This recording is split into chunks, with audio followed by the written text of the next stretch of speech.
Title: Sister Margaret's Last Visit. My name is Alessandro. I'm 47 years old, and this story happened to me 10 years ago. I'm a priest in a small rural parish. Because the town is so small, I was the only clergyman there. No assistants, no other priests. I took care of everything myself. One day I received an unusual request from the diocese. They asked me to take in someone. Not a priest, but a nun. Her name was Sister Margaret. I found the bishop's request very strange. Having a nun live in the rectory? As far as I could remember, that had never happened before. The bishop explained that Sister Margaret had no other place to go. The convent where she had lived had recently closed down after the passing of the Mother Superior. The building was too large and expensive for the church to maintain, so it was sold to the Freemasons, oddly enough. Sister Margaret was 73 years old and had no living relatives. As strange as the request was, I agreed to welcome her into my parish. Looking back, I can say it was the best decision I ever made. Sister Margaret arrived very shy and reserved. A tiny woman, a little stooped with a slight limp and a tired expression, but her eyes shone with warmth and kindness. We got along incredibly well. She helped as much as she could, and over time we became quite close. I remember one night during a small gathering after Mass, we had a bit too much wine. The conversation turned more personal, always respectful, of course. Curious, I asked her if she had ever been with a man. At that point, we had grown close enough that I felt the question was not out of place. She gave a slight smile and answered calmly and sincerely, "No, Father Anthony. Since I was a little girl, I've felt in my heart that I was meant to serve only God. I've never had impure thoughts.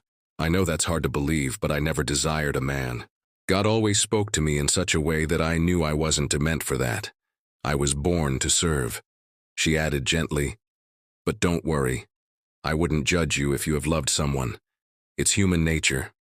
I sat in silence for a few moments, struck by her words.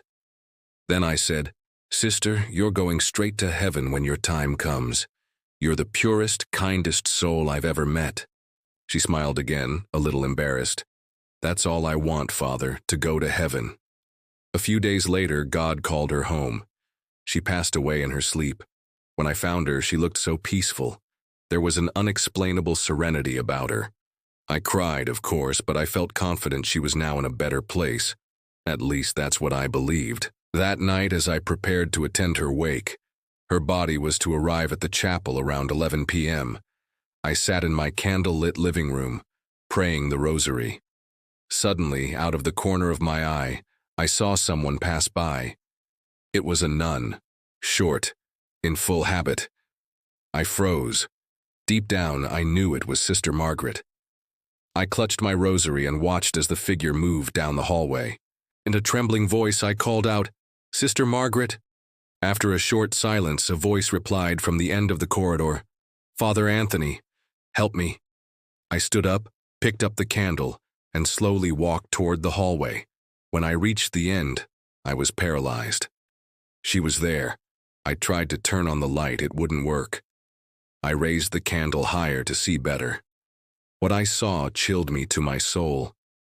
Her skin was bloated, her eyes sunken and black, her mouth decayed. Her nun's habit only made the image more haunting. I asked, "Sister, what are you doing here?" She began crying, tears of blood. The sound echoed through the corridor. She lifted her habit and suddenly blood began pouring from between her legs, soaking the floor. Weeping, she looked at me and said, "I'm no longer pure, Father. I won't go to heaven. Help me, please help me, go to the funeral home."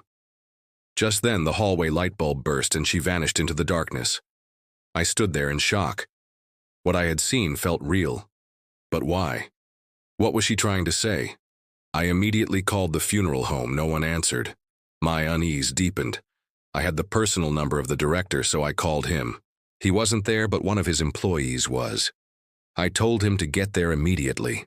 I was on my way too. Something was terribly wrong.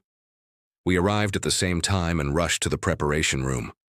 And there we saw the unthinkable. The employee was violating Sister Margaret's corpse. I nearly vomited on the spot. He panicked and froze when he saw us. He was immediately fired.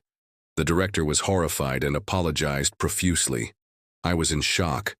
I told him what had happened, that Sister Margaret had come to me, crying, desperate, asking for help, that her body, so sacred, so pure, was being desecrated. I begged the director to prepare her body with all the dignity she deserved.